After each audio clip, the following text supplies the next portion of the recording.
오늘 은혜 받으실 말씀은 에베소서 5장 18절 말씀입니다. 에베소서 5장 18절 말씀을 다 같이 봉독하겠습니다. 술 취하지 말라. 이는 방탕한 것이니 오직 성령으로 충만함을 받으라. 아멘. 할렐루야. 은혜로운 찬양 감사합니다. 오늘은 굉장히 중요한 날 8월을 우리가 보내면서 우리가 그동안 나라를 위해서 기도해왔던, 정말 나라를 위해서 기도해왔던 정말 중요한 날들, 우리가 동성애를 우리가 그동안 막기 위한 기도, 그동안 마약을 막기 위한 기도, 우리가 기도해왔던 그 일들을 구체적으로 우리가 알아야 기도하지 않겠습니까? 그 일을 위해서 우리가 오늘 귀한 강사님을 모셨습니다. 설명하지 않아도 아는 우리 김지연 약사님, 한국가족보건협회 대표이시고요, 코야드 코리아 대표님이십니다. 빨리 강의를 들어야 되기 때문에 모시겠습니다. 할렐루야로 우리 하나님께 영광 돌리고 큰 박수로 모시겠습니다. 할렐루야.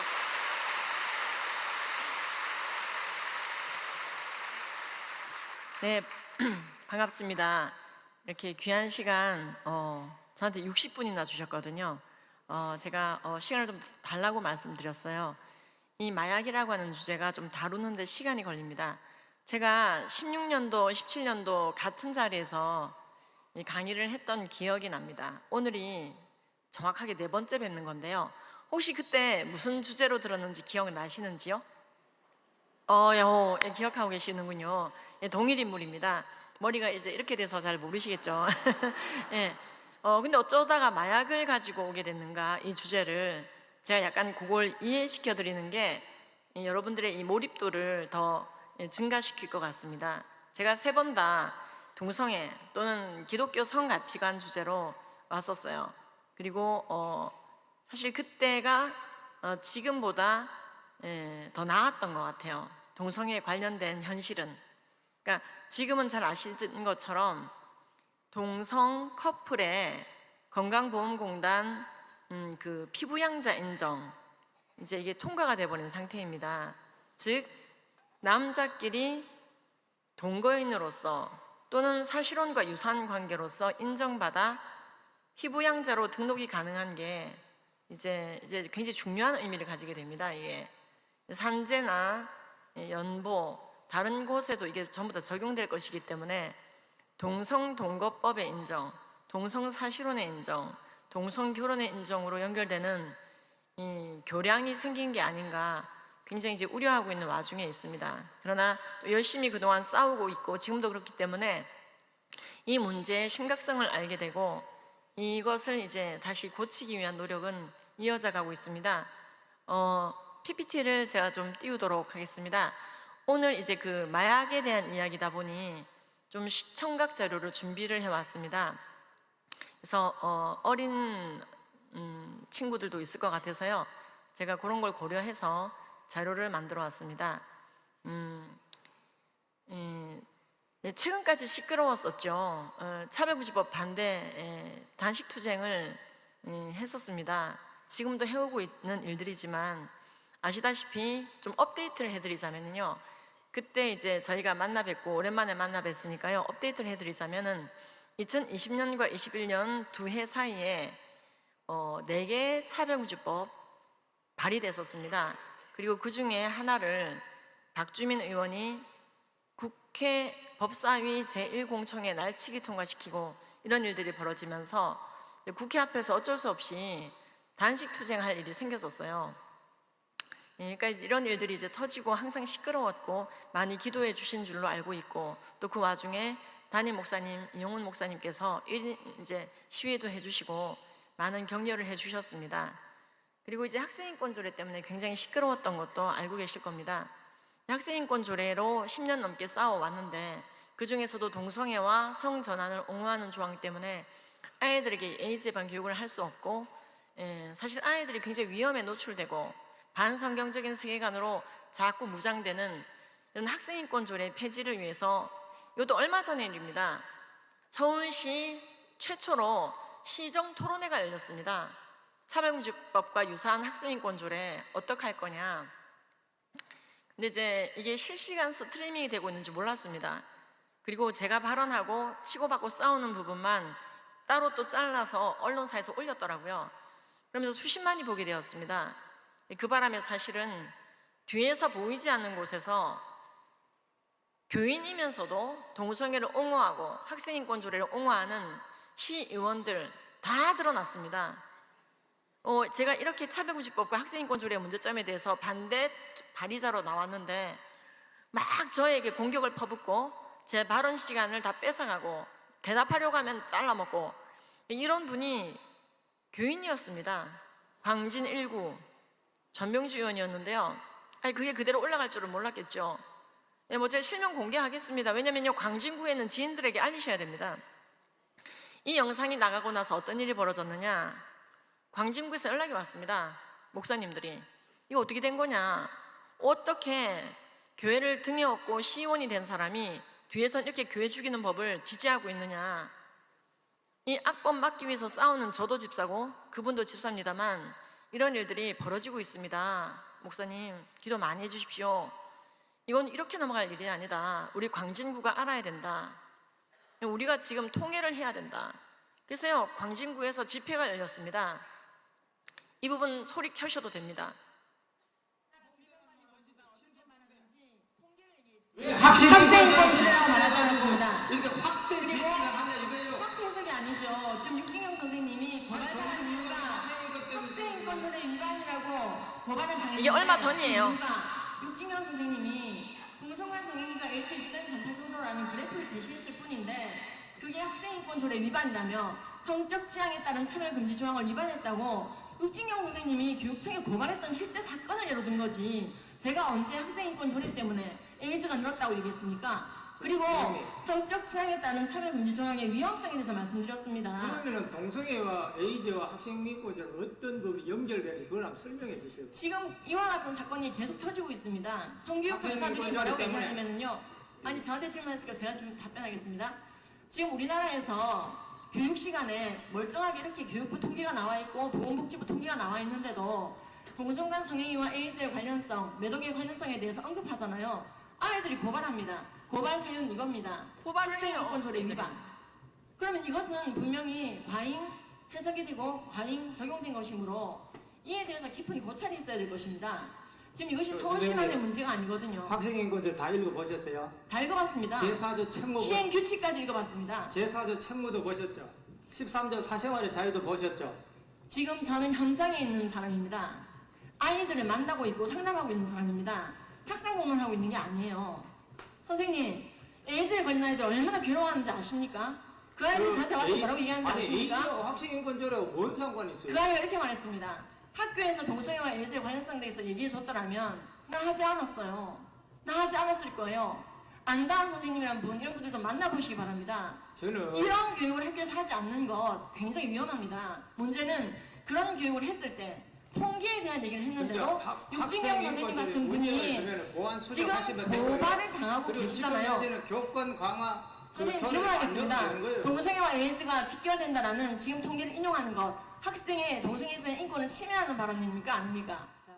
자, 이게 사실은 늘 벌어지고 있는 일인데 어쩌다 이게 공개가 됐을 뿐이에요.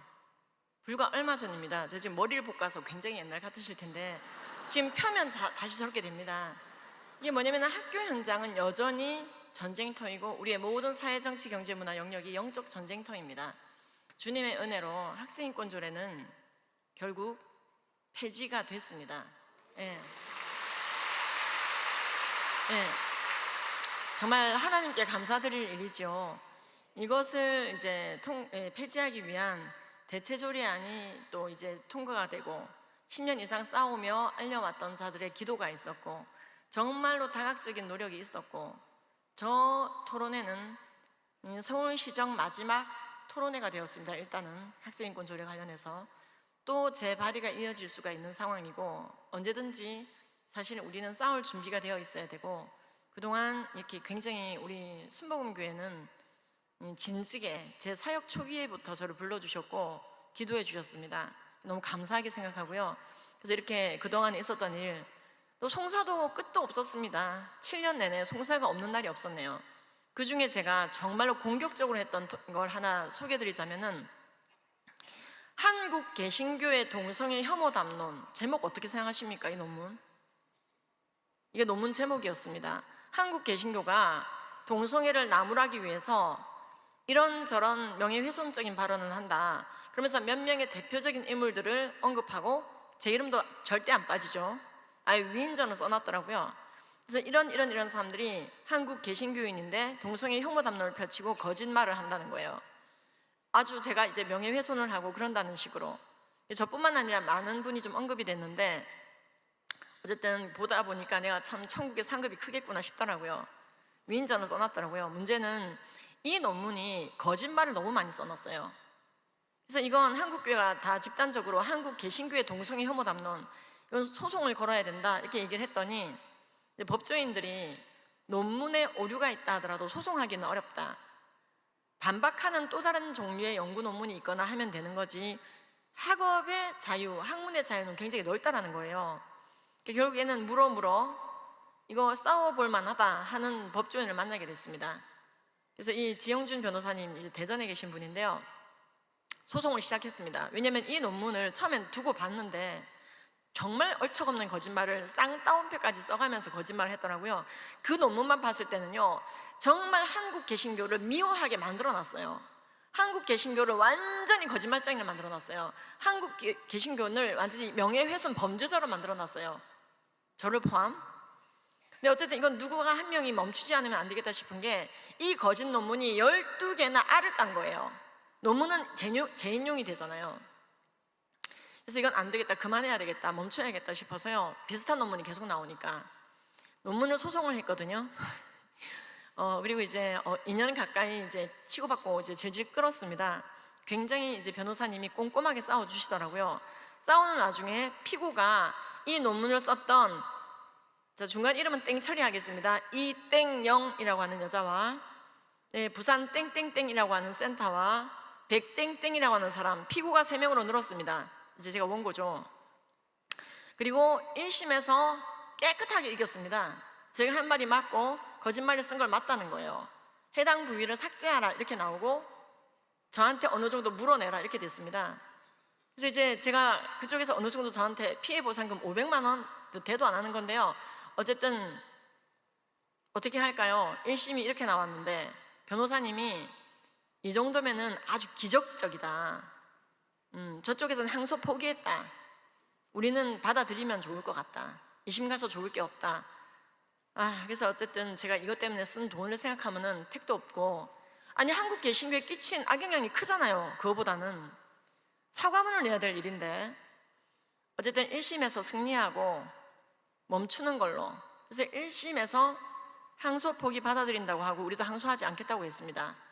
5분도 안 돼서 바로 500만 원이 들어왔어요. 그래서 변심할까봐. 그래서 변호사님께 조금 감사의 뜻을 전하고, 네, 이것 소송비 택도 없지만은 이게 방점을 찍는 것에 의미를 두겠다. 앞으로 다시는 이런 논문 쓰면 또 한다 나는. 이게 굉장히 경고가 들어가야 돼요. 경고가 들어가지 않으면 또 하고 또 하고 또 합니다. 논문은 계속 인용되는 것이고 책으로 만들어질 수 있기 때문에 기사화될 수 있고요. 이 심의 되는 게 바로 논문이거든요. 어쨌든 이런 걸로 치고받고 싸우고, 이게 얼마 전입니다. 이것도. 그러고 있는 와중에 제가 차세대가 점점 병 들어가는 걸 보게 되면서 에이즈 예방 법인 일을 하다 보니 강사를 양성하고 학교로 보내는 일을 하게 되었습니다. 바른 성가치관, 왜 동성 간의 성접촉이 위험한지 에이즈 예방 교육을 하고 들어가게 됐는데요, 아이들이 들으면서 성경 말씀이 진짜 옳을지도 모르겠다라는 마인드로 바뀌는 걸 많이 보게 되었습니다. 공교육 현장에서도 와, 이거 진짜 좋다, 학교라고 하는 선교지에 들어갈 수 있는 루트다. 그래서 기독교 성교육 강사를 2,000명 넘게 양성하고 보내고 하는 일들을 여러 명의 도움으로 같이 하게 되었습니다. 그러다 보니까 학교에서요, 중독 때문에 또 요청이 오는 거예요. 여기 교육이 너무 건전하고 좋다, 중독은 안 해주시냐. 원래 금연금지 교육은 8년째 해오고 있었습니다. 강사를 양성하고. 근데 이제 마약까지 해달라고 하시는 거예요. 그래서 2022년도부터는 마약 교육까지 학교로 들어가기 위해서 강사를 양성하고 파송하고 있던 와중에 미국으로부터 연락을 받게 되었습니다. 정말로 한국에서 학교로 들어가는 마약의 진심인 단체를 찾고 싶었다. 2년간 찾고 있었다. 미국은 정말로 50년 만에 마약과의 전쟁에서 졌다. 2021년도 청장년층 사망 1위 원인이 팬데믹 코로나가 아니고 펜타닐이었다. 정말 부끄러운 일인데 초상이 나서 가보면은 펜타닐인 거예요. 굉장히 심각한 거예요. 코로나19로 죽은 사람보다 펜타닐로 죽은 사람이 압도적으로 많은 이 상황 속에서 미국은 수많은 예산을 써왔지만, 반세기를 쌓아왔지만 졌다. 그 와중에 미국이 지금 희망을 걸고 있는 중요한 것 중에 하나는 예방교육이었습니다. 미국이 우리에게 알려온 것은요, 저희 협회를 직접 찾아오셨어요. 미국에 가장 대통령 상을 대신 줄 수 있을 정도로 강력하게 마약 예방 교육 인정받고 있는 단체에 총재님이 우리 협회를 찾아오셨어요. 보고 싶다. 그래서 뵀지요. 그래서 이제 진짜 한국은 지금 골든타임인 걸 잊지 말아라. 진짜 이게 서서히 늦는 것 같다가 확 올라간다는 거예요. 절대로 1차 곡선이 아니라는 거예요. 이것은 산술급수적으로가 아니라 기하급수적으로 는다. 절대로 방심하지 말아라. 제가 수년 전 들었던 안드레아 윌리엄스의 경고가 생각나더라고요. 한국교회 진짜 이거 우습게 생각하면 안 된다. 동성 성중독 금방 번진다. 근데 어쨌든 너무 감사하더라고요. 왜 이렇게 한국에 관심이 많으시고 2년이나 뒤져보셨을까? 알고 보니 이 총재님이 한국인인 거예요. 미국에 마약상을, 대통령상을 줄 수 있는 권한을 가진 사람이 한국인인 겁니다. 게다가 목사님 출신이신 거예요. 그래서 야, 이거 진짜 신기하네. 그래서 어쨌든 한국에 대해서 너무 사랑이 크시고, 진짜 한국 진짜 이거 좀 알아야 되는데, 제일 큰 한국의 문제는 마약도 문제지만 마약이 심각하게 번지고 있다는 걸 모르는 게 진짜 문제다. 그래서 지금 하는 거 열심히 해야 된다. 그 얘기를 해주시는 거예요. 안 그래도 열심히 하고 있었는데 더 열심히 하라고. 그래서 어쨌든 그 이후로 계속 만남을 하게 되었고, 저는 이제 학교로 열심히 잘 들어가고 있습니다. 우리가 오늘 마약 중독 얘기를 할 텐데, 중독의 뜻을 우리가 일단 좀 알자면은 어딕션이라고 하죠. 어딕션은 원래 노예라는 뜻입니다. 원래는 어원이 그리스 로마 법정에서 저 노예가 도망가다가 잡혔습니다. 팔 하나 잘라주십시오. 그때 얘기할 때 그 노예가 어딕트였어요. 근데 본인의 주도성을 가지지 못하는 이러한 존재를 노예라고 하죠. 근데 그 노예라는 단어가 이제는 중독이라는 단어가 된 것입니다. 근데 이제 이 중독 어딕션은요, 우리의 삶 가운데 두 가지가 있습니다. 하나는 물질 중독입니다. 물질 중독은 여러분들 잘 아는 뭐 카페인 중독, 난 다이어트 약 중독, 아나볼릭 스테로이드 중독, 니코틴 중독, 알코올 중독. 우리나라가 조금 중독적인 기질이 있어요. 약간 조급하고 긴장을 잘하고 약간 강박적인 사람들은 일을 잘하지만 중독도 잘 됩니다. 왜냐면은 중독은요, 보상이 빨리 진행되는 그런 과정이 중독입니다. 그래서 이 물질 중독이 이런 건데요. 그러니까 술을 예를 들어서요, 이거 여러분 맞춰보십시오. 우리나라에서 이제 그 증류주 브랜드가 있죠, 소주가 있죠. 근데 전 세계적으로 80억 인구가 다 술을 마시고 있지 않습니까? 근데 그 중에 단독 브랜드로 가장 많이 팔리고 있는 술 리스트가 있는데, 그 중에 2위가 우리나라 참이슬이다 아니다. 참이슬이다. 2위가 참이슬이다. 그 정도는 아니다. 어디일 것 같습니까? 틀렸습니다. 2위 아닙니다. 1위입니다. 1위. 우리나라는 안 하면 안 했지 절대로 애매하지 않아요. 근데 3위가 한국 술이에요. 이게 우리나라가요, 그러니까 요거는 참고로 하셔야 돼. 왜냐면요, 약간 굉장히 빨리빨리라는 민족성 있잖아요. 이게 도파민의 원리와 굉장히 비슷한데, 빨리 결과가 나오지 않으면 안 되는 구조 속에 우리가 살고 있는 부분이 좀 있습니다. 사계절이 뚜렷한 나라들이 보면은요, 약간 빨리 결과물이 나와야 돼요. 준비하지 않으면 얼어 죽고요. 만판 여름인 나라라 다르죠. 여름에도 놀 수가 없어요. 이렇게 열매가 많이 나올 때 빨리빨리 채취해서 말려둬야 겨울에 먹잖아요. 그러니까 이게 바지런한 민족들이 중독 기질, 사계절이 우리나라만큼 뚜렷한 나라가 없거든요. 어쨌든 축하드립니다. 1등이시고요. 그래서 어쨌든 이게 참 이게 세계적으로, 근데 이게 한 해만 1위인 게 아니라 아주 10년 넘게 부동의 1위를 찍고 있습니다. 사실 이게 이제 물질 중독이고요. 행위 중독은 어떤 게 있느냐? 뭐 음란물 중독, 도박 중독, 게임 중독. 제가 2년 반 전에 음란물 예방 중독 교육을 하면서 느낀 게 효과가 너무 좋은 거예요. 음란물을 보고 있는 아이들의 근절 효과도 굉장히 좋더라고요. 그래서 특허 출원을 냈었습니다. 2년 반 전에. 근데 감사하게도 올해 8월 2일 2주 전에 특허가 나와버렸습니다. 할렐루야. 예. 그래서요, 제가 여러분들 못 뵙고 있는 동안에 진짜 차세대 연구를 많이 했거든요. 아이들이 에이즈 걸린 친구들도 상담을 하다 보니, 에이즈 예방 법인 대표지 않습니까? 하다 보니까 이 삶에 빠지지 않는 게 음란물 중독이더라고요. 그래서 이게 굉장히 중요한 것이고, 이 인지행동 치료적으로 음란물 예방 교육을 반복을 했을 때, 이 방식대로 그대로 했을 때 정말 끊어지더라. 20년에 이걸 책으로 냈습니다. 먼저 이렇게 했는데도 음란물이 끊어지지 않더냐 라고 책을 내려고 했는데 너무 심하다 그래가지고요, 너는 내 것이라 라는 제목으로 냈는데, 내자마자 전체 종교 1위를 찍더라고요. 이거를 특허 교육법으로 내서 누구나 섬에서도 할 수 있게 해야 되겠다. 그래서 이제 특허 출원을 했는데 8월 2일 2주 전에 나왔습니다. 얼마나 감사한지요. 3주 전에요. 하여튼 그렇게 중독 관련된 일을 열심히 하고 있던 와중에 있습니다. 정말 요즘 아이들은 보상 회로가 빨리빨리 보상받지 않으면 조급해하고 정말로 공들여 글자 보이는 걸 싫어하는 게 있습니다. 굉장히 자극적인 게 눈앞에 있고, 이 중독은요, 마약이 됐던 음란물이 됐던 게임이 됐던 굉장히 쉽게 교류를 하게 돼 있습니다. 꼬리에 꼬리를 물어요. 성중독도 마찬가지고. 그래서 요즘 아이들은 베개 옆에 스마트폰 두고 자면 위험하다 뭐 이런 얘기를 들으면은 진짜요? 그러면서 멀리 베개를 던져두고 잔답니다. 그러니까 이게 절대로 자기 몸에서 스마트폰은 가까이 있어야 되는, 그만큼 중독적이고 아이들도 노출되어 있습니다. 성경은 그러나 우리에게 말합니다. 어떤 것에 노예가 되지 말아라. 술 취하지 말라. 이는 방탕한 것이니 오직 성령의 충만을 받으라 말씀하고 계십니다.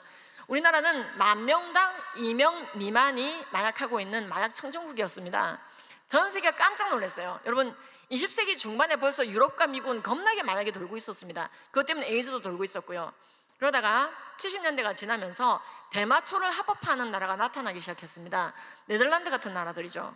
너무 많은 사람들이 마약을 하니까 대마초처럼 환각작용이 약한 것까지는 할 수 있게 해주고, 더 심한 헤로인, 코카인 이런 것들을 하지 않도록 대마초로 묶어두자, 그런 마음으로 이제 이미 대마를 합법화시키고 있는 게 반세기 전부터 시작되고 있었는데, 우리나라는 독약청청 마약이 없어요.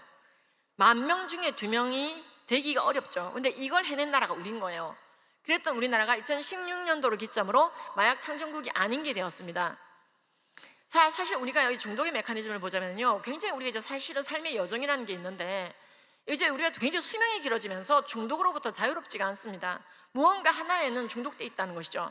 웰치라고 하는 이 신학자는요, 내가 만난 현대인들은 95%가 중독돼 있는 것 같다. 현대인들은 무언가에 중독돼 있다. 95%가.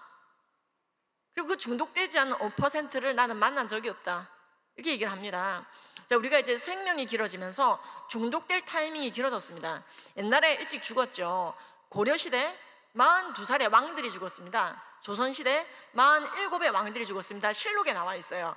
그러니까는 좋은 건 먹고 마시지 못하는 정말 가난한 백성들은 평균 연령 조선시대 27세까지 보고 있습니다. 왜냐면은요, 55세까지 사는 분이 있어도 영유아 사망률이 굉장히 높았기 때문에 5세에 죽는 애들이 있다. 55세에 사망하는 사람이 있어도 평균 5세, 55세의 평균은 30세가 돼버리잖아요. 그러니까 옛날에는 환갑이 누가 있다, 이건 잔치감이었어요. 그 동네에 전쟁이 없고 이질이 돌지 않고 역병이 돌지 않았고 화마가 없었다는 거잖아요. 그러니까 이거는, 근데 요즘에는 환갑, 이건 이제 신생아예요. 인생은 60부터 응애. 그러니까요, 우리나라는 특히 장수 국가가 되면서 중독될 타이밍도 길어진 것이죠. 우리나라 여성들은요, 진짜 OECD 국가 중에서요 가장 오래 사는 그룹 2위가 우리나라입니다. 우리나라 여성 죽지를 않아요. 안 죽어요. 불사조예요. 그러니까 아까도 그죠? 16년도에 저 기억나시죠? 다 기억하시잖아요. 불사조예요. 1위는 일본 여성입니다. 우리가 바짝 추격하고 있어요. 자, 그러면 우리가 여생 관리를 해야 됩니다. 여생 관리. 아까도 식사하면서 좀 말씀을 드렸지만은 요즘 여생 관리, 이 무릎 관절 관리, 망막 관리, 탈모 관리, 피부 관리, 근육 관리, 하루 종일 관리를 해야 돼요, 그죠? 왜냐면은 옛날처럼 일찍 죽지 않아요.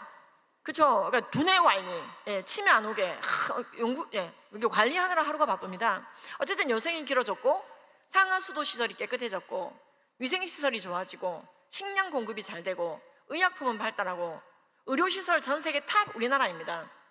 자, 이제 이런 복락을 누리는데 이런 여생이 우리에게 길어졌다는 말은 두 가지 의미입니다. 죄 지을 시간이 많아질 수도 있고 주님께 영광 돌릴 시간도 많아지는 거예요. 신본주의적 여생을 난 채택할 수도 있고 인본주의적 여생을 채택할 수도 있습니다. 예를 들어 와, 내가 이제 애들 다 키웠다. 저도 이제 막내가 고3 됐거든요. 이제 저는 이제 새로운 인생입니다. 자, 근데 이제 이 인생 2차전 이제 난 어떻게 할 건가? 여러분들의 옵션이거든요. 사실은 난 정말 젊었을 때 애들 키우느라고 못했던 거, 회사 다니느라 못했던 거 정말 해보고 싶었는데, 나 정말 해보고 싶었는데 인생이 정말로 빡빡하고 아이들 키우고 일도 많고 그랬기 때문에 못했던 거 이제 남아있는 여생 동안 해봐야지. 나 정말 그렇게 해보고 싶었던 거 마태복음 필사 해봐야지. 나 정말 노방전도 해봐야지. 나 정말 찬양 달달달달 외워봐야지. 성경 암송 해봐야지. 나 진짜 내가 태신자로 품고 있었던 우리 숙모 진짜 전도해봐야지. 나 정말 1년에 성경 3독 해봐야지. 사실 우리가 굉장히 신분주의적 시간으로 채울 수가 있어요. 여러분들 한 맺힌 게 있지 않습니까? 나 정말 저 사람 전도해보고 싶다. 그렇지 않습니까? 자, 그런데요 또 인본주의적인 시간으로 점철될 수도 있어요. 자, 이제 맛집이란 맛집 다 가봐야지. 여행지란 여행지 다 가봐야지. 여행지 가고 맛집 가는 게 나쁘다는 뜻이에요? 아닙니다. 그게 주인된 삶으로 경도될 수 있다는 말이에요. 강박적인 버킷리스트가 막 생기는 거예요. 사람이 태어났는데 디즈니랜드는 가봐야지. 사람이 태어났는데 나이아가라는 가봐야지. 사람이 태어났는데 라스베가스는 가봐야지. 사람이 태어났는데 밀라노 패션의 거리는 가봐야지. 태어났는데 해외여행까지는 못 가도 국내 안 가본 데는 없어야지. 동남아는 가봐야지. 사실은요 이 땅에서 우리가 누릴 수 있는 것, 가성비 최고로 남은 여생을 다 살아보리라. 나에게 남아있는 여생의 온전한 주인 노릇을 내가 해보리라. 사실은 개는 개처럼 소는 소처럼 돼지는 돼지처럼 만들었지만 우리 인간만은 하나님의 형상대로 만드시고, 하나님을 사랑한다는 것은 하나님의 형상 따라 지음받은 우리의 이웃에 대한 간절한 소망과 그들의 구원에 대한 욕구로 채워져야 되는데 이 여생을 잘못 핀트로 맞추면은요 이제 큰일 납니다. 이 천국에 대한 간절한 기대와 소망, 확신이 없으면은요 이 버킷리스트는 더 강화됩니다. 주님 나라에 올인하는 것까지는 좋은데 주님 나라에서의 그 희락과 기쁨이 내 성에 안 차면 어떡하지?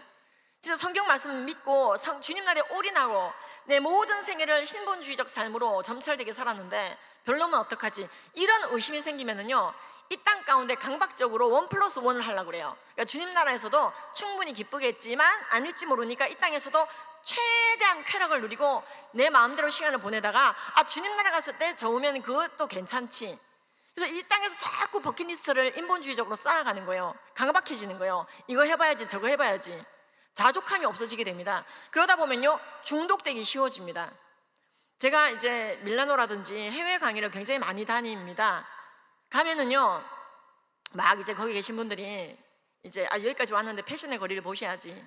여기 웨일즈까지 오셨는데 저 전시회는 보셔야지. 아니 여기 하와이까지 오셨는데 호놀룰루 보셔야지. 아니 여기 캘리포니아까지 오셨는데 괜찮습니다. 강의만 하고 가겠습니다. 이러면은 굉장히 주최 측에서 당황하세요. 왜 그러냐고 그래요 저한테. 괜찮습니다. 굉장히 더 좋은 거 보러 갑니다. 좀 이따가 heaven. 근데 어쨌든 제가 드리는 말씀은요 우리는 진짜 좋은 데 가거든요. 우리의 갈 곳의 실상은 우리의 믿음대로 천국입니다. 그러니까 이 땅에서 내가 맛보지 않은 맛이 없나? 가보지 않은 관광지 없나? 내가 만나서 즐겨보지 못한 이성이 없나? 이게 죄가 확장될 수 있어요. 내 삶의 이성은 내 배우자여야 되는데 그것도 싫은 거예요. 다른 사람은 더더더더더. 그러니까 불륜도 증가합니다. 우리가 갈 곳의 실상은 우리의 믿음대로 천국이며 그것을 믿는 우리들에게 선진들도 그걸 가지고 증거를 잡았다고 성경은 말씀하고 계시거든요. 근데 이게 제가 희미해지면요 막 내가 안 맛본 즐거움 없나? 이제 그러다가 어디까지 가느냐? 가장 파국적인 중독인 마약으로 가게 됩니다. 마약으로 갈 수밖에 없어요. 내가 맛보지 않은 즐거움 없나? 내가 누리지 않은 게 없는데? 마약은 우리의 뇌에 작용하여 오남용한 경우 인체에 심각한 위해를 남기는 것을 말합니다. 우리의 뇌에는 보상회로라고 있는 게 있는데요 이 보상회로는 많은 노력을 했을 때 보상받게 되는 경우 쉽게 중독되지 않습니다. 여러분들이 왜 공부에 중독이 되지 않고 있을까요? 노력을 해야 나오는 거기 때문에 그렇습니다. 기다려야 되는 것이기 때문에 그렇습니다. 그런데 어떠한 노력 없이 쉽게 도파민, 쾌락 물질이 쏟아져 나오게 하는 자극체, 아까 얘기했던 술, 담배, 도박 같은 거는요, 노력 없이 쉽게 도파민이 쏟아져 나오게 하기 때문에 쉽게 중독이 됩니다. 복직 피계 영역에서 선조체, 해마, 측조액, 전전두엽까지 이루는 보상회로라는 게 있는데요, 이 보상회로는 우리의 됨됨이를 결정합니다. 내가 주님을 따라가면서 도파민이 많이 나오나, 악한 길을 따라가면서 도파민이 많이 나오나, 우리의 도파민의 행보는 우리의 여성처럼 두 가지 길로 정해져 있습니다. 근데 여러분, 그러니까요, 만약에 도박, 슬롯 머신을 딱 땡겼는데 결과가 석 달 뒤에 나와. 이거 땡기겠어요? 그렇죠? 중독이 안 됩니다. 석 달을 기다려야 되니까. 바로 결과가 나오니까 중독이 되는 거예요. 술을 먹었는데 2주 뒤에 취해. 술 먹겠어요? 자, 중독은요, 자극이 강하고 결과가 빠를 때만 진행되기 때문에 공부에 우리가 안전하게 중독이 안 되고 잘 살고 있는 겁니다. 그래서 중독은요, 많이 한다고 중독되는 게 아니라 단 한 번으로도 그것 때문에 도파민 과량 분비가 빠르게 있었다면 단 한 번 맛보고도 중독될 수가 있는 게 중독이다. 중독은 바로 그렇게 해서 노예가 되는 것이다 라고 생각하시면 되겠습니다. 근데 요즘에 이제 여러분들께서 마약을 본격적으로 하자면요, 요즘 펜타닐이라는 마약 시끄럽다던데요, 아까 말씀드린 것처럼 미국 1위 사망 원인이 펜타닐을 찍을 정도로 심각해졌던 마약입니다. 굉장히 적은 양으로도 0.005mg으로도 사람을 죽일 수 있는 치사량이 굉장히 낮아요. 실제로 미국에서 어린이집에서 애가 기어다니다가 뭘 찍어먹고 죽었잖아요. 그게 펜타닐이었습니다. 그러니까 이게 굉장히 무서운 게, 바람에 부는 펜타닐 가루를 흡입한 경찰이 그대로 펜타닐 검거하다가 쓰러졌잖아요. 미국에 그런 영상들이 바디캠으로 계속 찍혀서 올라오는 이유가 극소량으로도 죽을 수가 있기 때문에 그렇습니다. 지금 보시면은 이게 8개월 아기가 좀비 마약에 숨졌는데, 이것도 가정집에서 이런 일이 벌어지고 있습니다. 부모가 좀비 마약, 즉 펜타닐을 했던 건데 아기가 죽은 거죠. 어린이집에서도 이런 일들이 벌어지고요. 자, 우리가 많이 펜타닐 하면 생각나는 게 이런 그림이죠. 어떤 그림이냐? 많이 보셨을 거예요. 굳어 있습니다. 가까이 다가가 그의 상태를 살펴보는데 눈동자만 간신히 움직이죠. 심지어 우유병을 치는데도 이게 펜타닐 농도가 높을 때 모습입니다. 혈중 농도가. 도파민이 가다 분비되어 마치 NPC처럼 온몸이 굳어버린 상태인데요. 특히 마약 중에서 펜타닐에 중독된 사람들은 동공이 비정상적으로 확장되어 눈이 빨갛게 충혈되고 약효가 떨어지면 어마어마한 고통이 몰려온다고 하죠. 여러분, 호기심이라도 마약은 절대 하지 맙시다. 이게 이제 아주 거리에 있어요. 거리에. 켄싱턴 거리라고요. 헤로인이나 코카인과는 다르게 굉장히 강력한 마약이 나온 겁니다. 대낮부터 펜타닐에 중독된 사람들로 가득한 이 거리엔 좀비랜드란 별명이 붙었습니다. 원래 말기암 환자용 진통제로 개발된 펜타닐의 무기는 강력한 중독성과 저렴한 가격, 뉴욕 등 21개 주에서 대마가 합법화된 미국에선 더 강한 마약을 찾는 사람이 늘면서 펜타닐이 순식간에 퍼져나갔다는 분석입니다. 미국 자, 옛날에는요, 헤로인 거리 이런 게 있었던 이유 중에 하나가, 헤로인은요, 생아편, 즉 양귀비 재배를 통해서 생아편을 얻어내서 그거를 여러 차례 가공해야 됐기 때문에 재배지가 있어야 되고 경작하는 일손이 있어야 되고 비싼 거예요. 마약이 비쌌어요. 근데 이 펜타닐은요, 원래 얀센이라고 하는 타이레놀 만든 회사에서 의학적 목적으로 만든 것이고 지금도 의학적으로 쓰이고 있습니다. 말기암 환자라든지 이런 분들에게. 문제는 이것을 차이나 화이트라고 아까 써 있는데 중국에서 불법으로 생산하고 전 세계 퍼뜨림으로 말미암아 미국에 가장 많이 흘러 들어갔어요. 멕시코를 통해서. 그래서 이게 싼 거예요. 펜타닐은 100% 합성이라서 헤로인처럼 기를 필요가 없습니다. 어디서든지 간의 수공업으로 만들 수가 있게끔 마약 제조법이 새버린 거죠. 그러니까 원래 이 벨기에에서 이 약을 만들 때는 이럴 게 아니었습니다. 20세기 중후반 지나면서 만들어진 좋은 약이었는데 이걸 아주 정확하게 만들어내기 시작하니까 문제가 된 것이죠. 바다와 접하고 있는 시에라리온의 수도 프리타운에서는 도시 곳곳에서 마약에 취해 정신을 차리지 못하는 사람들을 쉽게 찾아볼 수 있습니다. 중독자들 대부분은 18에서 25세의 청년들로 군인이나 경찰도 예외는 아닙니다. 엄청 가난한 나라예요. 환각 등 심한 부작용을 겪고 마치 좀비처럼 행동하거나 자해로 이어지는 경우도 있어 매우 위험한 상황입니다. 이게 이제 금단도 굉장히 심각합니다. 너무 아프니까 막 난동 부리고 망치로 다 깨부수고 뭐 어떻게 해야 돼? 아 진짜 막 너무 아프니까 그러니까 그만큼 사람이 행동 절제가 아예 안 돼요. 어릴 때부터 힙합을 좋아하는 소년이었던 그는 꿈꾸는 래퍼가 됐지만 펜타닐 중독의 후유증 때문에 발음이 어눌해졌다고 합니다. 뒤지면 돼. 다시 돌아왔었는데 네.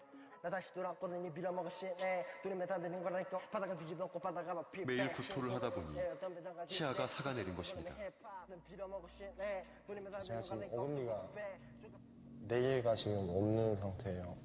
앞니도 하나 나가고 이제 토를 계속하니까 뭐만 먹으면 토하고 먹으면 토하고 그냥 반 송장인 거죠. 철저하게 만들어 놓은 지옥 같은 느낌이었어요. 진짜 최악의 마약이었어요. 펜타닐 뒤에는 끔찍한 금단 증상이 따라왔습니다. 온몸이 끓는 기름을 붓는 듯 뜨겁다가 또 극심한 오한이 찾아오길 반복했다고 합니다. 엄청 두꺼운 옷 입고 그냥 뭐지? 온몸을 다 감싸야 됐어요. 그냥 이러고 이 상태로 펜타닐을 끊기 위해 지옥의 문턱까지 갔다던 몇 개월. 해달은 이 상태로 20살이 하지만 후유증은 계속되고 있습니다. 인터뷰 도중 갑자기 공황 발작이 시작된 분리. 이게 사실은 무서운 거예요. 공황이 오면 많이 자살해요. 감당이 안 되니까. 말이 나오는 게 아니야. 그래서 그걸 막기 위해서 아까 그 약을 줍니다. 향정신성 의약품 진정제를 먹여요. 그래서 몇 번 자살을 면하죠. 테이퍼링이라고 하는데요. 이걸 본래 하던 펜타닐을 끊는 대신에 덜 강한 약으로 테이퍼링, 단약을 해가는 겁니다. 자, 이게 뭐냐면요. 부작용이 뭐냐. 이런 게 이제 다 부작용입니다. 마약이 여러분 중독만 여러분들이 많이 생각하시는데 중독뿐만 아니라 독성 물질을 생각해 이게 독성 물질이에요. 필로폰 같은 거는요. 키드니, 리버, 그러니까 콩팥, 간 다 망가뜨립니다. 그러면서 점점 괴사가 일어나니까 치은이 녹기 시작하는데 치은이 녹으니까 이가 멀쩡해도 빠져버려요. 치은이 망가지면 임플란트가 안 되죠. 그래서 사실은 이걸 메스 마우스라 그래요. 메스버그 이런 것들은 이제 되게 이런 마약들이 굉장히 합성으로 보급되기 시작하면서요. 시에라리온은 전기가 안 들어오는 도시가 있을 정도로 가난한데도 구할 수가 있는 거예요. 이제 가난한 나라, 부자 나라 이제 안 가려요. 이제 헤로인보다 훨씬 강한 약이 훨씬 싸게. 그래서 이 약이 우리에게 미치는 부작용은 간독성, 신독성 이런 것들이 있고, 그래서 혈중 농도가 높을 때는 딱 굳어서 뇌가 다 망가지다가 약효가 떨어지면은요, 혈중 농도가 떨어지면은 금단 증상이 나타납니다. 아까처럼 기름을 확 끼얹는 것 같은 고통. 또 어떤 영상에 보면은요, 돈가스 망치로 신경을 때리는 것처럼 아프대요. 이제 딱 죽고 싶대요. 제가 이제 마약 중독으로부터 벗어난 사츠키 자매나 이런 분들 좀 만나보면은요, 정말 딱 그냥 내 의식이 끊어졌으면 좋겠다 그 생각이 든대요. 정말 죽든지 의식이 끊어지면 좋겠다. 너무나 괴로운 상황에 놓이게 된다는 거죠. 그래서 그 과정을 몇 번 거치면서 결국 아까 그 브루니다 바스타드 이분도 저렇게 펜타닐과 싸웠지만 결국 다시 마약을 해서 또 뉴스에 났더라고요. 굉장히 이 중독은요, 심리적인 문제가 아니라 도파민 회로 자체를 망가뜨리는 일이기 때문에요. 뇌 사진을 찍어보면은 인간의 감사, 만족, 자족, 감동과 관련되어져 있는 세로토닌 트랜스포터라는 게 있습니다. 이 세로토닌 트랜스포터가 전부 다 불이 꺼져 있어요. 뇌가 전부 다 망가져요.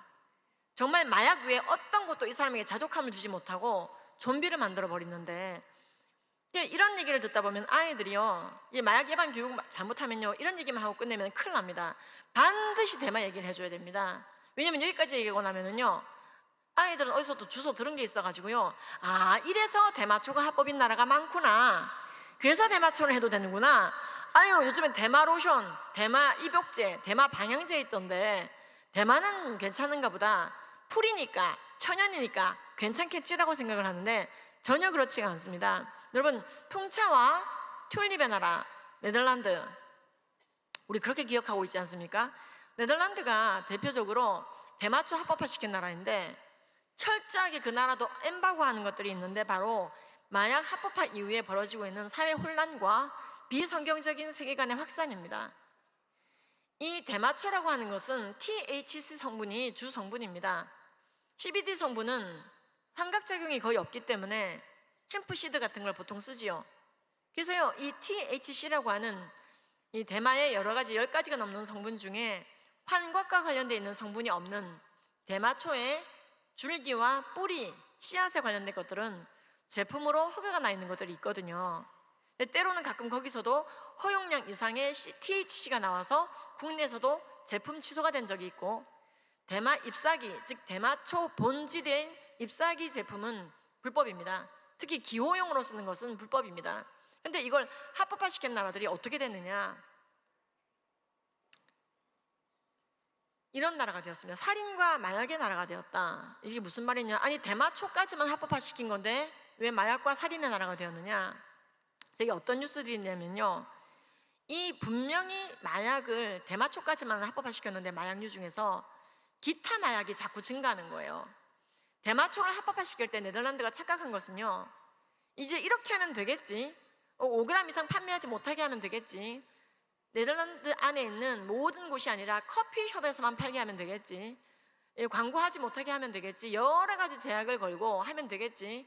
그래서 헤로인, 코카인 없는 대마만 하는 나라, 그 나라를 만들자였어요.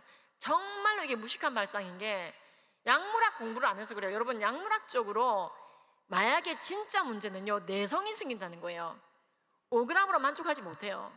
몸이 익숙해져 버립니다. 6g, 7g, 8g, 나중에는 아무리 증량해도 대마초로 안 돼.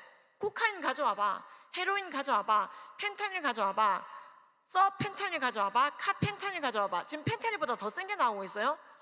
펜타닐에 자일라진 섞어봐, 이런 게 막 나오고 있습니다. 이런 내성이 생기게 되면요, 반드시 대마초를 넘어선 것을 하게 되는데, 문제는 네덜란드도 똑같은 과정을 겪었어요. 분명히 대마초만 합법화시키기로 했는데 완전히 마약 천지가 돼버린 거예요. 유럽에서 유통되는 마약의 절반이 암스테르담에서 돌고 있다는 말이 기정사실화될 정도로. 그러니까 이제 올해만 해도요, 진짜 이게 심각한 게, 여러분들 사는 동네에 아파트가 폭발하는 거 보신 적 있습니까? 여러 아파트가 폭발이 됐다. 이건 참 불안해서 살 수가 없어요. 근데 이게 뉴스에 안 나오고 유튜버들이 불고 있습니다, 술술. 그리고 네덜란드에서 방송을 안 하니까 저렇게 독일에서 불고 있는 거예요. 독일에서 이런 뉴스를 막 내는 거예요. 옆나라니까 못 살겠다. 예, 슈피겔지, 독일의 일간지가 막 이런 걸 내는 거예요. 아니, 네덜란드에서 더 프리스라고 하는 기자가 마약에 대해서 다루었더니 암살당해버리고, 예, 리두안 탁이라고 하는 모로코 출신의 엄청난 마약 범죄자가 있습니다. 총책이 대빵이에요, 대빵. 이분이 진짜 몹쓸 일을 너무 많이 하는 거예요.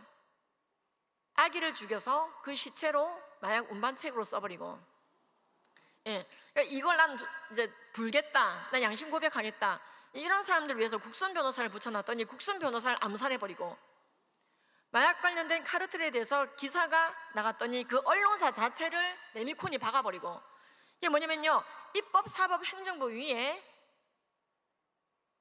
마약 카르텔이 올라타 버리는 거예요. 엄청난 돈과 권력과 조직력을 가지고. 그러니까 지금 이게 이제 그런 겁니다. 예, 안 넘어가는데요. 이게 뭐가 문제지?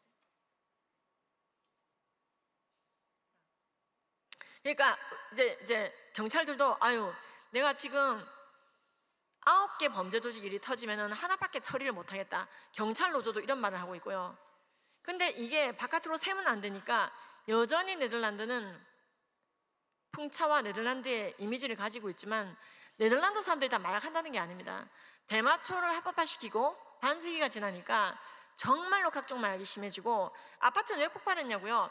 마약 카르텔끼리의 전쟁인데 상반기에만 5군데 아파트가 터졌대요, 한 도시에서. 근데 이거를 쉬쉬하니까 너희들 그러면 안 된다, 옆 나라들이 폭로를 하고 너희 나라가 그러니까 우리나라도 지금 영향받고 있다, 이거 이제 그만해야 된다. 네덜란드 마약 합법화 실패잖아, 인정해야지, 왜 이거 쉬쉬하냐.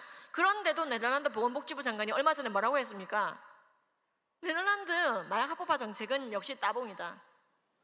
왜 근데 이 사람이 이렇게밖에 말 못하냐면요, 네덜란드 도심에 가정 가까운 데서도 대마를 이제 아예 키우자고 해버리니까 무슨 잔디 키우듯이 이건 진짜 아니지 않냐, 도심에서 애들이 있는 데서 이건 아니지 않냐 했을 때 보건복지부 장관이 그렇게 말해버렸습니다. 괜찮다고, 뭐 이게 문제가 우리나라가 된 게 없지 않냐.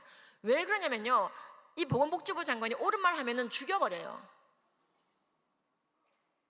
지금 여러분 멕시코에서요 시장 선거하잖아요. 20명에서 30명이 암살이 돼요.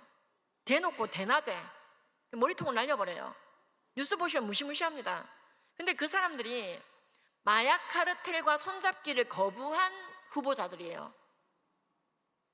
그러니까 요번에도 32명 죽었더라고요. 이게 그냥요. 그러니까 뭐냐면 그래서 이런 뉴스가 나왔어요. 멕시코에서 가장 암살당하기 쉬운 사람은 후보다. 정치인 후보다 할 정도로. 자, 그래서요, 이 마약 카르텔이 생긴 나라들은 입법, 사법, 행정부 위에 마약 카르텔이 올라타게 되고, 그래서요, 이 마약 카르텔은 못할 짓이 없습니다. 굉장히 잔인한 보복. 예. 배신하거나 하면 절대로 안 되고요. 그 다음에 이제 이런 일들, 아까 좀 자극적인 장면 뺐습니다만, 어떤 그림까지 공개가 되어 있냐면요, 신생아 아기 시신에서 마약을 꺼내요, 이 사람들이. 그리고 그 운반책은 아기를 안고 가는 것처럼 가요. 사부작. 그럼 통과죠. 자, 이게 뭐냐면은 이제 마약 운반을 위해서 아기들을 납치합니다. 납치하고 꺼내고, 바디패커라고 그래요. 이걸 바디패킹을 하는 거예요. 소포박스로 아기를 쓰는 거예요. 근데 그 안에서 막 엄청나게 수익을 창출할 수 있는 마약이 나오는 거죠. 근데 이제 중남미는 미국 탓을 해요. 미국이 자꾸 소비하니까 우리가 자꾸 이렇게 중남미가 이런 짓을 한다. 근데 미국은 중남미 탓을 하죠. 근데 이제 중남미는 원료가 또 중국에서 오거든요. 그러니까 차이나 화이트인 거예요. 그러니까 이게 굉장한 마약 카르텔이 움직이고, 이것에 대해서 누가 캤다, 죽이는 거예요. 자, 이 분들이 내가 마약을 두드려 잡겠다고 말하는 후보자들이 아니에요. 그러니까 마약 카르텔이 내가 주는 돈 먹고 마약 카르텔 보호해 주세요, 시장되더라도, 아시죠? 이 바닥 이랬을 때 내가 선거 비용으로 이 돈은 받지 않겠습니다 하면 죽이는 거예요. 그러니까 그게 이제 22명이었네, 뭐 30명이었네, 34명이었네, 이게 해마다요 문제가 되고 있습니다. 여러분, 입법, 사법, 행정부 위에 조폭이 올라타게 되는 것이죠. 근데 여러분, 이게 갑자기 된 게 아니에요. 대마부터 시작했어요. 많은 분들이 대마를 우습게 생각하는 문화 속에 젖어 있어요. 근데 이제 대마 입욕제, 대마 로션을 꼭 써야 되나요? 내가 느껴보지 못한 로션이 없나? 내가 발라보지 않은 기쁨의 무슨 입욕제가 없나? 없어도 돼요. 주님 나라 가면 더 큰 게 있어요. 진짜 끝내주는 게. 내가 여기서 맛보지 못한 더 좀 짜릿한 거 없나? 이제는 대마를 가지고 그런 입욕제를 만들고, 물론 그 안에 THC 성분이 없다고 하지만은 이게 무슨 효과냐? 첫 단계가 그거예요. 친숙해지게 만드는 거. 대마 괜찮네. 대마 괜찮네. 향기가 괜찮네. 기분 순환되네. 자, 지금 대마 입욕제 만드시는 분들을 범죄자 취급하는 게 아닙니다. 그분들도 합법적으로 만들고 계신 분이지만, 우리 믿는 자들이 이런 일에 좀 안 했으면 좋겠다는 좀 생각이 들어요. 왜냐면 이거는 정말로 국민들이 잘못하면 가스라이팅 되거든요. 대마는 괜찮구나라는. 그러니까 그렇게 시작되다가 결국 이렇게 되는 거예요. 갑자기 이렇게 되는 게 아니에요. 내성이 생기는 겁니다. 대마로 시작해서 펜타닐로 끝나고 있는 곳이 한두 군데가 아니지 않습니까? 지금요, 온 세상이요, 야, 이거 지금 정부가 센 거야, 마약 조직이 센 거야? 당연히 마약 조직이 세죠. 대통령도 말을 못 하는데, 말하면 죽이는데. 근데 우리나라는 정말로 이제 지금 골든 타임이에요, 진짜. 나중에 걷잡을 수 없게 됩니다. 한 번은 괜찮겠지, 이렇게 질문하는 아이들이 있어요. 연예인들이 저렇게 많이 하는데 한 번은 괜찮겠지? 유한 씨도 했고, 돈 스파이크도 했고, 그런 뉴스가 자꾸 나오면요, 아이들한테 베르테르 효과가 나옵니다. 저렇게 유명한 사람이 했을 땐 이유가 있겠지. 단 한 번도 절대로 안 됩니다. 이 영상 중요합니다. 한번 보시죠, 짧지만. 실제 이건 실화입니다. 마약 사범을 잡다가 중독자가 되어버린 한 경찰의 안타까운 사연이 있습니다. 1989년 무도 특기로 경찰에 채용된 이인범 경관. 그는 12년 동안 2천여 명의 마약 사범을 검거하여 마약 잡는 귀신 경찰로 이름을 날렸으며 50여 차례나 표창을 수여받았습니다. 그러던 어느 날 대구 일대에 마약 거래 정황이 있다는 소식에 그는 매수자로 위장하여 마약 판매책을 기다렸습니다. 마침내 나타난 판매책. 그는 이인범 경관을 데리고 골목 안의 모텔로 데려갔고 이인범 경관에게 필로폰을 한잔 하라며 권유했습니다. 이인범 경관이 적당한 핑계를 대서 거절하니 판매책은 그러면 이 거래는 없던 것으로 하자며 자리에서 일어나려 했습니다. 이인범 경관은 고민했습니다. 이대로 정체를 밝히고 체포해버리면 숨겨둔 마약 100g은 압수할 수 없고 단순 투약으로만 처벌할 수 있었습니다. 이인범 경관은 판매책의 제안을 받아들이고 팔을 내밀었습니다. 이후 판매책은 숨겨둔 마약 100g을 가져왔고 이후 체포했습니다. 문제는 이인범 경관이 딱 한 번의 필로폰 투약으로 중독자가 되어버린 것입니다. 그는 공직에서 파면당했고 이후 4번이나 구속되어 합계 5년 6개월 넘게 수감되었습니다. 이 마약 중독은요, 아까 말씀드렸잖아요. 많이 해야 중독되는 게 아니다. 우리가 공부 많이 해도 중독 안 되는 것처럼요. 근데 마약은 한 번으로도 뇌에 물리적 변화를 일으키기 때문에 중독이 될 수 있습니다. 실제로 그 물리적인 변화에 의한 벗어나기 힘든 내가 문제가 아니라 내 뇌가 문제가 되는 거예요. 내 도파민의 회로가 그것에 의해서 변형이 되는 거예요. 마약은 독극물입니다. 단순한 중독 물질이 아니라는 것이죠. 또한 하나님이 아닌 것에 의해서 궁극의 기쁨을 누리려고 하는 이 중독은 그 자체를 죄로 봅니다. 많은 중독 상담학자들이요, 중독을 죄라고 말하면 딱 싫어해요. 기독교인들은 정제적이다 이렇게 얘기하거든요. 동성애가 죄라고 말하면 싫어하는 것처럼 비슷해요. 중독이 죄라고 말하면 굉장히 싫어합니다. 중독은 말 그대로 독극물에 대한 것이고, 우스갯소리로 우리가 좋은 것에 중독되면 안 되나요? 라고 얘기하는데, 원래 중독 자체가 독극물이라는 표현을 가지고 있기 때문에 좋은 것에 쓸 수는 없습니다. 우리가 이 중독이라고 하는 것, 정말로 경계해야 되는 것은요, 나는 마약을 해도 중독되지는 않아, 경험할 뿐이야 라는 전능감을 가진 자가 중독됩니다. 나는 마약하면 안 되고 실족할 수 있기 때문에 하지 않겠어. 내가 실족할 수 있다는 걸 인정하고 주님 앞에 겸허해져야 마약을 하지 않습니다. 술도 마찬가지입니다. 정말 우리나라에 알코올 중독 위험군 우리 청소년 10% 남짓 되는 아이들 대부분이 어떻게 술을 시작했느냐? 통계에 따르면 1번이 부모의 권유입니다. 그 아이들이 술 중독이 될지 몰랐겠죠. 고위험군이 될지 몰랐겠죠. 중독 물질에 대한 각성이 없으면은 10대 자녀에게 술을 권하는 부모가 될 수 있습니다. 중독될지 모르고, 술을 마신 아이가 모두 중독되는 건 아니지만요, 분명히 성경에는요, 독주를 쳐다보지 말라는 표현이 참 많이 나옵니다. 사실 아이들에게 우리가 경험상 해도 되라고 이제 얘기를 하지만, 이 아이들이 살아갈 여생은 길기 때문에 지금 20대 여성의 술 중독 문제는 굉장히 사회적으로 심각한 문제가 되고 있고, 태아 알코올 증후군이라는 문제로 연결되고 있는데, 오늘 이제 그것까지 다룰 수는 없고요. 굉장히 우리가 중독적인 물질에 쉽게 노출되고, 이게 사실 우리나라가 괜찮을 거라는 착각은 여러분도 많이 이제 뉴스 보면서 좀 심각하네? 이 정도 하셨을 거예요. 예, 여러분 아시죠? 버닝썬 사건이라고 있었습니다. 버닝썬, 타오르는 태양. 자, 강남의 나이트클럽 이름입니다. 이거 정말 한국에서 이걸 정말로 배정받아서 조사하던 경찰이 의문사했습니다. 그러니까 우리나라도 멕시코 못지않은 일들이 사실 벌어지고 있거든요. 그리고 구하라 씨 검색해 보시면은 이 마약 카르텔 붙잡는데 결정적인 제보자였는데 갑자기 죽었죠. 나 너무 무서워요. 그러더니 두려움에 막 떨다가 자살했어요. 자살로 종결되긴 했지만 부모들은 이거 자살 아니라고 얘기했습니다. 이 버닝썬 사건에 개연되었던 사람들은 모두 죽었고, 사건은 덮였는데 BBC가 다시 들춰내서 다큐를 만들어버린 거예요. 이것은 인간의 성중독의 문제와 마약 문제가 그대로 강남에서 가장 잘 먹고 잘 사는 강남의 나이트클럽에서 어떻게 벌어지고 있는지 보여주는 사건이었습니다. 그래서 이제 지금 이 나이트클럽에서 가장 많이 마약은 유통되고 있고, 지금 이 밤에도 강남으로 가면, 홍대로 가면은 마약하는 거 쉽지 않습니다. 어렵지 않습니다. 굉장히 쉽게 구할 수 있고 종류별로 다양합니다. 강남에서는 학교 앞에서 메가 ADHD, 공부 잘하는 약이야 라고 말하며 필로폰을 약화시킨 굉장히 무시무시한 중독성을 가지고 있는 음료를 건네기도 하다가 걸리기도 했었죠. 또 얼마 전 명문대학교에서 이건 사실은 전 다 알고 있었고 아는 분들 다 알고 있는 사건입니다. 이 대학교에서 마약을 판매하고 있는 친구들은 당연히 무어가고요. 그들의 이제 세상말로 나와바리인 거예요. 그 대학교가. 자기가 여기서 내 마약을 계속 팔면서 돈을 벌고 있는데 졸업도 안 하고 마약을 팔아요. 나와바리를 떠나면 안 되니까 상권을 넘겨주기 싫은 거죠. 그러니까 그냥 어디 가서 취직하는 것보다 거기서 마약 팔고 있는 게 훨씬 짭짤한 거예요. 그래서 이제 길면 꼬리가 잡힌다고.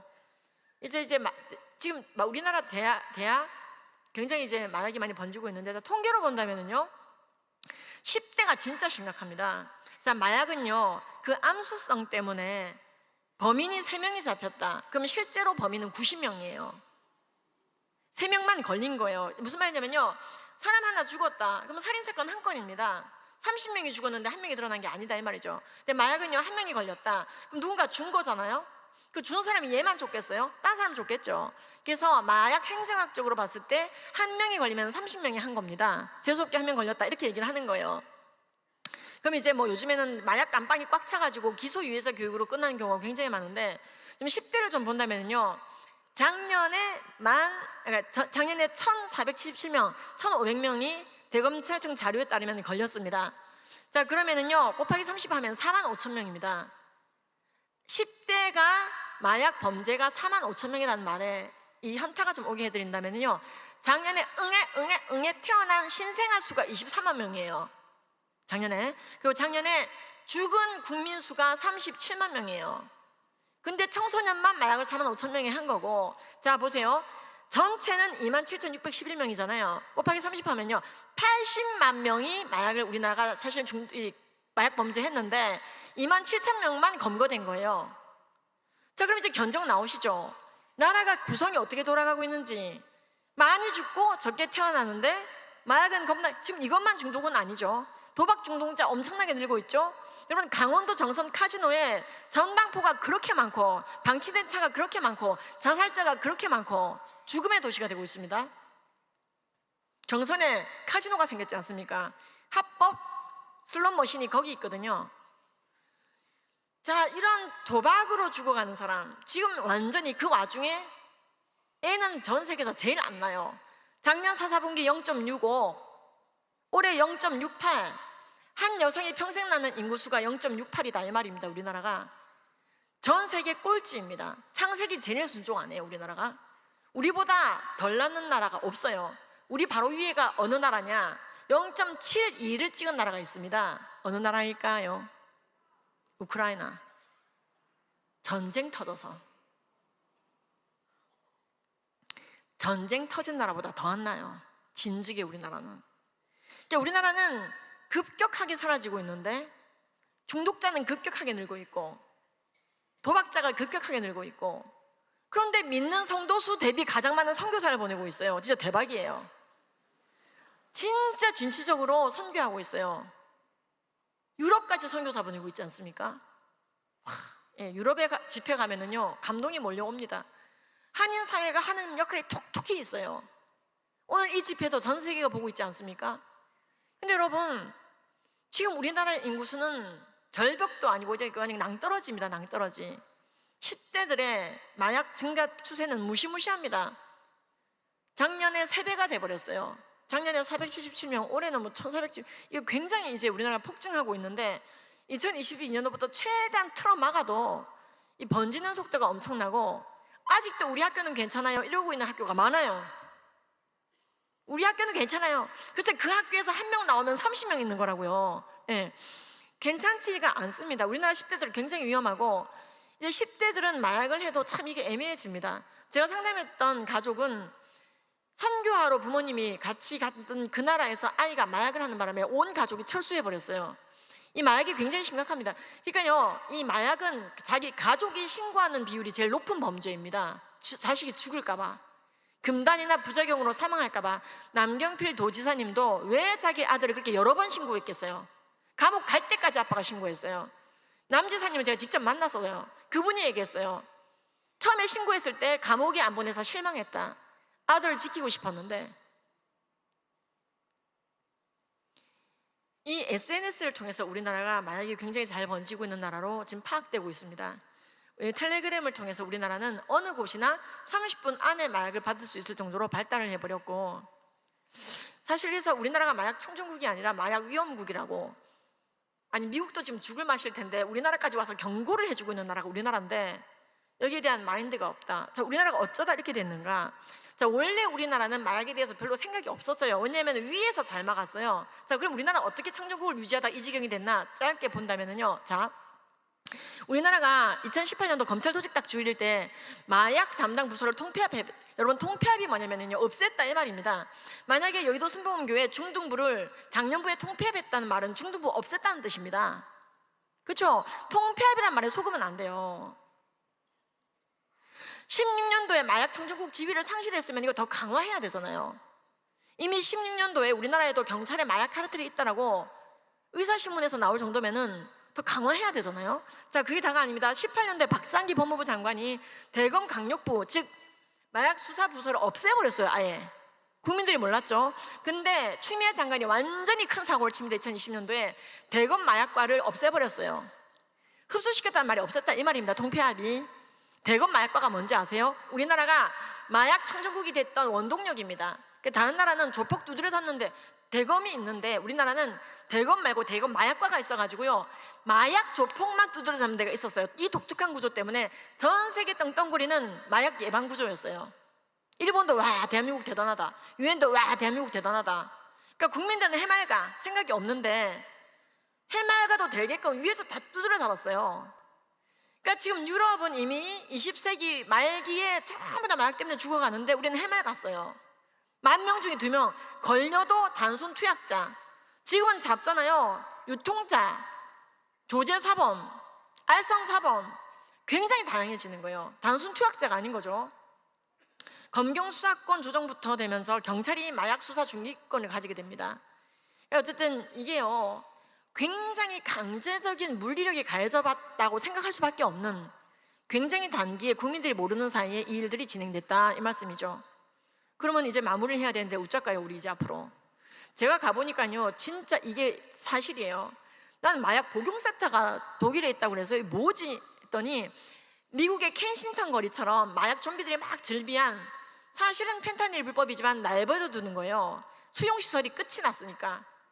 근데 이제 독일은, 제가 직접 갔어요. 저희 마약 예방 이제 강사님들과 독일에 갔는데 이분이 이제 설명을 해주는 겁니다. 이 제일 이제 좌측에 계신 분이 여기가 마약 복용센터다. 프랑크푸르트 인구가 60만인데 이 20억 넘는 투자를 하는 이 센터가 현재는 세계에 있는데 더 늘어야 될 것이다. 가보니까요 마약 하시는 분들이 거기서 이제 찌르고 할 수 있도록 이게 9 to 9, 9시부터 9시까지 운영을 하는데 9시에 사람들이 우르르 들어오기 전에 우리한테 먼저 조용히 꼭두 아침에 보여준 거예요. 벽도 아침부터 이제 수고하셨죠. 그래서 거울이 되게 중요하대요. 거울이 있어야 정확하게 찌르고 대동맥 팔린 게 없는데, 이게 길거리에서 하시는 분들은 스마트폰 보고 대충 찌르다가 터져가지고 길거리에서 완전히 난장판이 되고 막 국민들이 트라우마 경악 이게 계속 벌어지니까 이제는 마약 하지 말라는 말까지는 안 할 테니까 들어와서 하라 이렇게 된 거예요. 제발 들어와서 해라. 그게 마약 복용센터예요. 그래서 거울 있고 기다리는 동안에도 한대요. 30분 안에 마약을 하고 가야 되는데 이제 어떤 사람은 이날레이션하고 어떤 사람은 찌르고 어떤 사람은 먹고 이제 여러 가지가 있는데 위생적으로 할 수 있도록, 또 그러다 토하기도 해요. 갑자기 혈중 농도가 높아지면 의식을 잃기도 하고. 그래서 의사가 2명이 항상 상주하고 있고, 그리고 이제 뭐 알코올로 잘 닦고 찌르고, 그래서 A형 간염, B형 간염, C형 간염, 전파 억제, 에이즈. 그러니까 너 혼자 하세요 이 말이에요. 그러니까 다른 사람한테 이제 전파하지 말고 깨끗한 주사기 줄 테니 그걸로 하고, 그래서 에이즈가 전파되고 C형 간염이 전파되는 걸 억제하기 위해서 너한테 마약 하지 말라는 말 안 할게. 경찰이 못 잡아가게 할게. 여기서 펜타닐 하든 뭘 하든 놔둘 테니까는 사고 치지 말고 여기서 하라고, 그거예요. 30분 안에 하고 가라고, 줄이기니까. 9시가 되니까 다 쏟아서 나오더라고요. 아, 너무 마음이 아팠어요. 이 사람들 오면 주는 거예요. 근데 또 안 할 수가 없어. 이제 너무 많아진 거죠. 너무 많아진 거예요.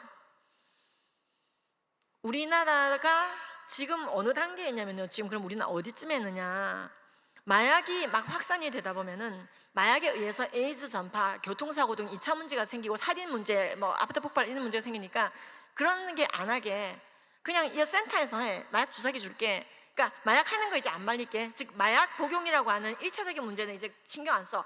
2차 문제 덮기도 급급해요. 그러다 결국에는 대마 합법화가 되는 겁니다. 우리나라가 지금 어디쯤 있는지 궁금하시죠? 제가 포인팅 하자면은요, 여기 있어요. 여기. 그러니까 여기서 여기로 가는 쪽인데, 이게 지금 굉장히 심해지면은 여기에 착지하잖아요. 여기 착지하면 이거는 쭉 가요. 중간에 끊음이 없어요. 중독이기 때문에 끊을 수가 없어요. 단순 범죄가 아니라고요. 그러니까 여기서 일로 안 가야 되거든요. 여기 딱 있거든요. 제 말 안 틀렸어요. 제가 얼마 전 국정원을 한 달 전에 만났습니다. 이거 얘기해도 되나? 거짓말이 아니고요. 그래서 찾아오셨습니다. 대검찰청 마약 자료와 현장에서 네가 느끼는 자료가 일치하십니까? 하고 물어보시더라고요. 감사하더라고요. 관심을 가져주셔서. 그리고 저한테 식기도 하라고 하시더라고요. 밥을 사주시면서. 제가 말씀드렸죠. 몇 가지 말씀드렸는데 질문에 대해서 내가 현장에서 느끼는 것과 대검찰청 자료는 상당히 일치하지만 빈 곳이 있다. 에페드린처럼 마약 전 단계 물질은 마약이 아니므로 신고를 해도 받아들여지지 않고 경찰에서 지금 초등학교 앞에서 에페드린 약병이 굴러다니고 있고 마약 전 단계 물질들이 굴러다니는데 마약 자체가 아니기 때문에 이건 수사 시작도 안 된다. 이게 좀 문제라고 생각한다. 깜짝 놀라시는 거예요. 줘봐라, 달라 그러시는 거예요. 보냈어요, 사진을. 이러고 있다고 지금. 그래서 우리나라가 지금 상당히 심각한 문제가 생기고 있는데 이게 표면에 드러나기 시작하면 이제는 걷잡을 수가 없다. 그래서 국정원에서도 물론 관리하시는 곳이지만 마약 예방 교육을 모든 종교단체, 모든 센터, 모든 공교육에서 하도록 좀 권고를 해달라, 그 말씀을 드렸습니다. 우리는 이제 마약 없는 대한민국을 위해서 마약 예방 교육을 생활해야 됩니다. 미국분의 경고를 한번 들어보시기 바랍니다. 이게 아까 제가 말씀드렸던 한국인 목사님이신 분인데, 예방할 수 있는 시스템이 되었으면은 저희들이 이제 코야드의 그 전략적인 3C라고 하는 토탈 시스템이 있습니다. 학교마다 캠프, 그리고 학교 중심으로 사회단체와 함께 캠페인, 그리고 센터에서 그 리더들, 학부모들, 전문가들을 집중으로 교육을 시키는 것. 이것을 이제 한국에 참 전해주고 싶었는데 그동안 제가 몇 년 동안 기관도 찾아보고 사람도 찾아보고 또 이런 서로들 이렇게 콜라보레이션 함께 하기 위해서 했는데 현장에서 실질적으로 하는 사람들이 별로 없었어요. 시스템을 가지고. 그래서 찾다가 우리 김지현 대표를 이렇게 현장에서 찾게 됐어요. 어쨌든 전국적으로 네트워크를 가지고 또 지부원들이 이렇게 현장에서 교육시키는 모습을 보고 제가 이렇게 프로포즈를 했죠. 우리 코야드와 함께 하자고. 본인도 코야드에 대해서 이해를 해서 함께하게 이렇게 되었습니다.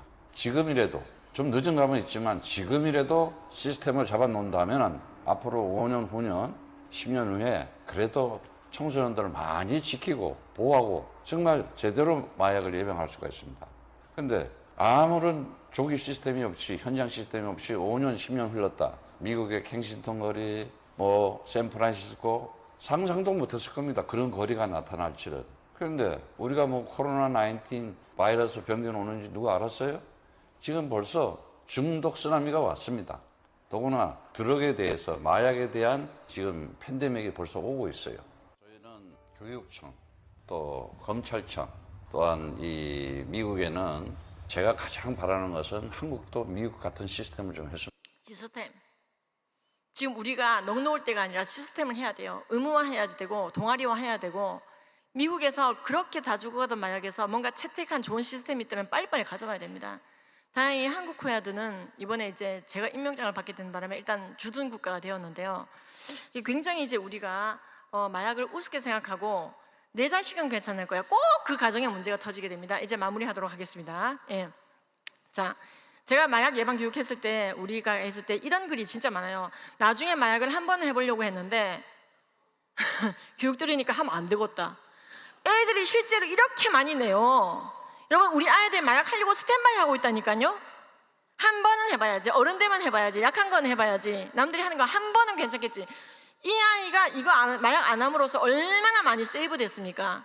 여러분, 마약 하는 사람 1년에 완전 교화시키는데 6천만 원 들여도 안 되거든요. 시설, 테이퍼링, 심리상담, 그 다음에 신체치료 6천만 원 들여도 탈출을 못합니다. 마약 예방 교육은요, 한 번, 두 번 제대로 잘 해놓으면요, 얼마나 많은 부가가치를 내는지 모릅니다. 마약이 없는 세상 만들기 위해서 성령 충만하고 화목한 가정, 운동, 아이들이요 마약보다 더 재미있고 활기차게 할 수 있는 것들을 제시해줘야 됩니다. 공부만 하라 그러면 진짜 마약에 빠집니다. 아이들이 기분 전환하고 성장할 수 있는 거리들을 제공해 줘야 됩니다.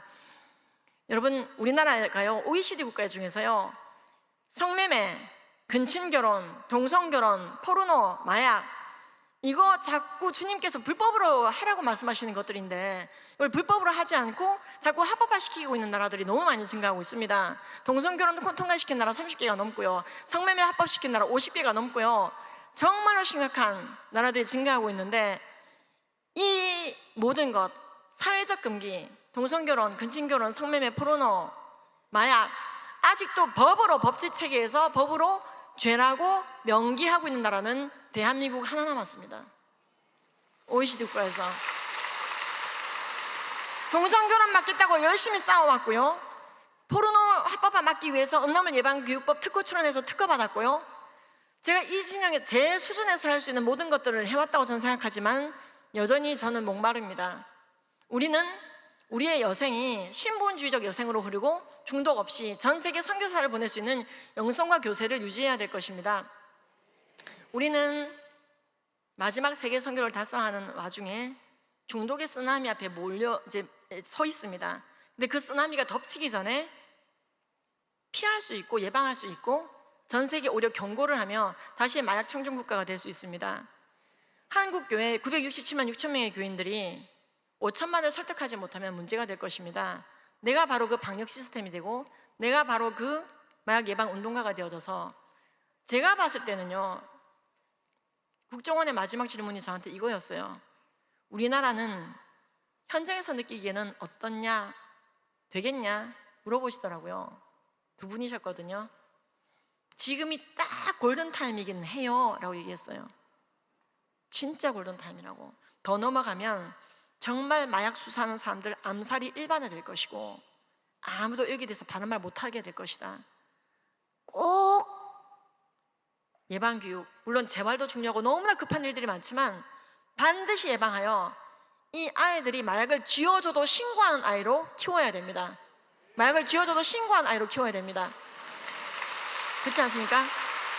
그래서 전 세계 마지막 선교, 마약 먹고 해내지는 못합니다. 마약 없어야 해냅니다. 동성애는 끊기라도 하는데요, 진짜 마약은 끊을 수가 없다는 걸 알게 되고 진짜 제가 두렵고 떨림으로 주 앞에 섭니다. 마약 없는 대한민국, 그 일에 정말로 핵심적으로 서 있는 우리 순복음교회, 그리고 오늘 성시와 환경운동본부 관계자 여러분, 또 이 기회를 주신 이용훈 목사님, 그리고 한국교회가 이 일에 앞장서게 해주신 주님께 감사 영광 올려드립니다. 감사합니다. 여러분, 오늘 우리가 가슴에 손을 얹을 때 대한민국을 진정 사랑하는 마음으로 가슴에 손을 얹읍시다. 오늘 말씀을 듣고 안타까운 마음이 들으셨을 것입니다. 그러나 그 안타까운 마음은 하나님을 향한 믿음의 손을 얹음으로 하나님은 우리에게 응답하실 줄로 믿습니다. 하나님이 이 대한민국을 치유해 주시기를 바라는 마음으로 가슴에 손을 얹으시고, 여러분, 우리가 여러분의 육신의 연약함이 있다면 그 아픈 곳에 손을 얹으십시오. 하나님은 살아계십니다. 하나님은 살아계십니다. 우리가 오늘 김지연 약사님을 통해서 정말로 참담한 여러 가지 상황들을 우리가 들었습니다. 그러나 그 참담한 상황을 듣고 절망이 아니라 이 절망의 상황에 역사하실 하나님을 기대하고 기도하여 싸우니, 하나님, 살아계신 하나님, 역사하시는 하나님, 대한민국을 만져주시고 치료하여 주시옵소서. 인간의 절망의 순간 하나님이 역사하시는 순간인 줄로 믿습니다. 주님, 대한민국을 만져주시옵소서. 대한민국을 회복시켜 주시옵소서. 절망의 순간에 역사하시는 하나님을 기대합니다.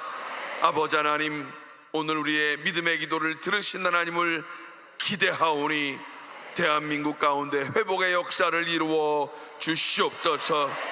아버지 하나님, 오늘 우리들 연약함이 있어 그 연약한 가운데 손을 얹었습니다. 주님 우리를 치료하여 주시옵소서. 우리의 연약함을 치료하여 주시옵소서. 우리의 모든 암병을 치료하시고 우리의 모든 관절을 치료하시옵소서. 우리의 당뇨를 치료하여 주시옵소서. 우리의 심혈관을 치료하시옵소서. 뇌혈관을 치료하시옵소서. 아버지 하나님, 특별히 아버지 하나님, 우리 신현직 집사님 뇌출혈을 치료하시고 임근수 장로님 뇌경색을 치료하여 주시옵소서. 깨끗게 하여 주시옵소서. 나사렛 예수의 이름으로 꾸짖고 명하노니 질병의 저주는 묶음을 놓고 떠나갈지어다. 회복될지어다. 주여, 믿음으로 손을 얹었습니다. 주님의 보혈로 덮어 주시옵소서. 깨끗게 될지어다.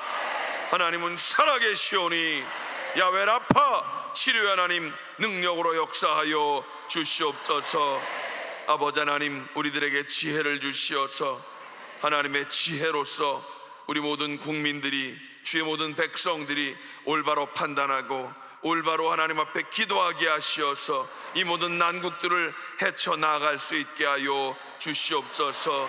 여리고성이 무너진 것은 하나님 말씀에 순종한 자들의 하나님 기도에 의해서인 줄로 믿사오니 우리들이 하나님 앞에 나와 기도하게 하시고 그 믿음의 순종의 기도를 통하여 하나님 문제의 여리고성이 무너져 내리게 하심을 믿습니다. 하나님, 모든 악한 것들의 중독에서부터 자유함을 얻게 하여 주시옵소서. 대한민국이 자유케 하여 주시옵소서. 특별히 하나님, 오늘 이 자리에 모인 모든 학생들과 청년들에게 저들의 모든 삶 속에서 주님의 은혜가 넘쳐나게 하시고 저들의 모든 삶 속에 감사와 기쁨이 넘쳐나게 하여 주시옵소서. 우리 모든 청년들의 마음 가운데 감사가 넘치고 기쁨이 넘치고 직장과 아버지 하나님 학업에 하나님 아름다운 열매가 넘쳐나게 하여 주시옵소서. 우리 모든 청년들 결혼의 문이 열려지게 하시고 행복한 가정을 꿈꾸게 하시고 하나님 미래가 아름답게 펼쳐지는 일들이 있게 하여 주시옵소서. 아버지 하나님, 3450의 귀한 가정마다 행복의 아름다운 일들을 꿈꾸게 하여 주시옵소서. 아버지 하나님, 감사합니다. 오늘 이 저녁에 하나님 우리들 모두의 마음 가운데 하나님을 꿈꾸는 귀한 믿음의 사람들이 다 되게 하시고 전능하신 하나님께서 주시는 비전을 품은 비전어리들이 다 되게 하셔서 여의도 순복음교회가 부흥의 아름다운 일들을 이루어 나아갈 수 있도록 성령님 역사하여 주시옵소서. 늦은 밤 돌아가는 발걸음을 지켜주시고 이 저녁에 주님을 찬양하고 기도한 모든 자들의 마음 가운데 하나님의 아름다운 영광이 드러나게 하여 주시옵소서.